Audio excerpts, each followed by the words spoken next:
இரண்டில் ஒன்று செய்ய வேண்டும்.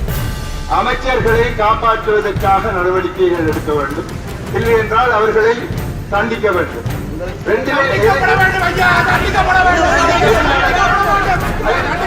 அதில் எது நடந்தாலும் அதை எங்களுக்கு சாதகமாக சாதிக்க முடியும் என்று அவர்கள் நினைத்திருக்கிறார்கள்.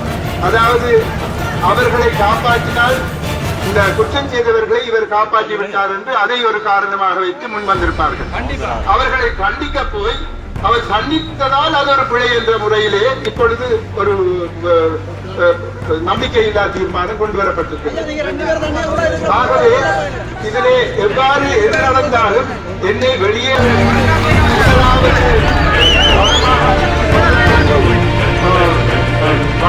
சபை.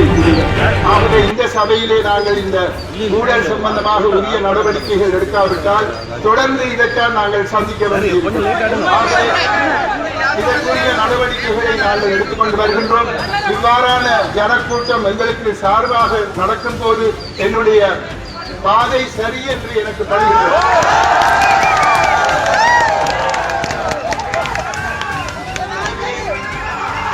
அன்பார்ந்த தமிழ் மக்களே,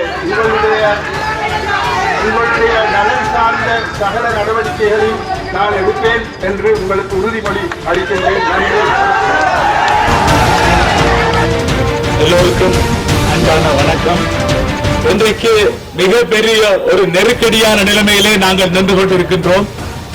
வடக்கு மாகாணத்தின் மாண்புமிகு முதலமைச்சர் மீது நம்பிக்கையில்லா தீர்மானம் என்பது கொண்டு வரப்பட போகின்றது என்பது எங்களுக்கு சில மாதங்களுக்கு முன்னரே தெரியும். அவரை துரத்தி அடிக்க வேண்டும் என்று கங்கணம் கட்டி நிற்கின்றார்கள் என்று தெரிந்த பொழுதும் கூட இவர்கள் நினைத்ததை வெளியிலே சொல்கின்ற பொழுது நாங்கள் பதிலடி கொடுப்போம் என்று ஆயத்தமாக இருந்தோம்.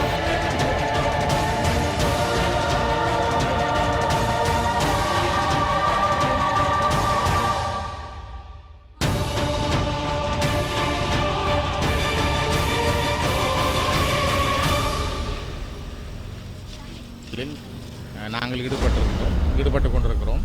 அது தொடர்பாக எங்களுடைய கட்சியின் தலைவர் சம்பந்தன் ஐயா அவர்களோடும் இலங்கை தமிழரசு கட்சியின் தலைவர் மாவை சேனாதிராஜா அண்ணன் அவர்களோடும் பேசியிருக்கிறாங்க. இன்றைய தினம் நாங்கள் முதலமைச்சர் விக்னேஸ்வரன் ஐயா அவர்களை நானும் மன்னார் மாவட்ட பாராளுமன்ற உறுப்பினர், வன்னி மாவட்ட பாராளுமன்ற உறுப்பினர் அவர்களும் சந்தித்திருக்கிறோம். பல விடயங்கள் பற்றி பேசியிருக்கிறோம். அதிலே எல்லாருடைய பங்குகளையும் எவ்வாறு நல்ல நிலையிலே ஏற்படுத்திக் கொள்வதற்காக பல விடயங்களை பேசியிருக்கிறோம்.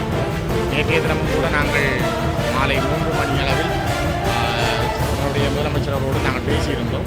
அதே போல் நாங்கள் இந்நேரம் நேற்று மாலை நானும் நிர்மலானவர்களும் சம்பந்தனையாவோடு பேசியிருந்தோம். ஆகவே இந்த தொடரான முயற்சிகளை நாங்கள் எடுத்துக்கொண்டிருக்கிறோம். நாங்கள் கதைத்த விடயங்களை இதை சொல்லுவது நாகரிகமானதல்ல. ஏனென்றால் அது சில விடயங்கள் எங்களுக்கும் முதலமைச்சருக்கும் உரியதாக இருக்க வேண்டும். இதனை நாங்கள் எங்களுடைய தலைமைக்கு தெரிவிப்போம்.